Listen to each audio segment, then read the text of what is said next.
დღეს ხობის საგანმანათლებლო რესურს ცენტრის ინიციატივით მიმდინარეობს ცოცხლად ხატვის ფესტივალი, რომელშიც მონაწილეობას იღებს სამოქმედო ტერიტორიის 26 საჯარო სკოლის მოსწავლეები.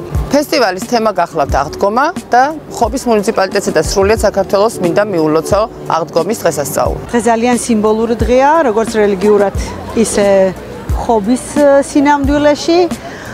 ძალიან საინტერესო ინიციატივას ჩაეყარა საფუძველი თავისუფალი ხატვის გამოვლენას, ანუ ნიჭის გამოვლენას, ასევე სკოლების კრეატიული ნამუშევრების გამოფენას. პირველ რიგში მომეწონა ფორმატი, რადგანაც არის ძალიან ლაღი, ბუნებრივი, თავისუფალი ესთეტიკური დღე, რომელიც ვფიქრობ, სულ ძალიან სჭირდება. დიდი მადლობა ქალბატონ ანას ასეთი საინტერესო და ლამაზი დღისთვის და გამოვლინდა ძალიან ბევრი ნიჭიერი მოსწავლე. მიხარია, რომ დღევანდელ რეალობაში ახალგაზრდებს ძალიან დიდი შემოქმედებითი უნარები გააჩნიათ. დღეს ვინც აქ მონაწილეობს, რა თქმა უნდა, ყველა გამარჯვებულია, მინდა ვთქვა და მინდა წარმატება ვუსურვოთ მთლიანად ჩვენს რაიონს, ჩვენს სკოლებს და ჩვენს მოსწავლეებს.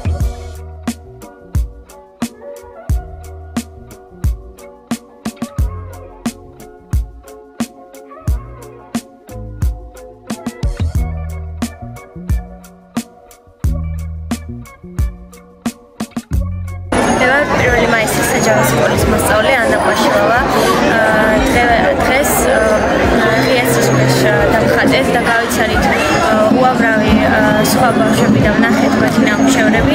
ძალიან მოხარული ვარ და ყველას მინდა უსურვოთ წარმატებები. ფოთის საჯარო სკოლის მოსწავლე. აპლოდისმენტები თუ შეიძლება. ბარბარე სარალიძე.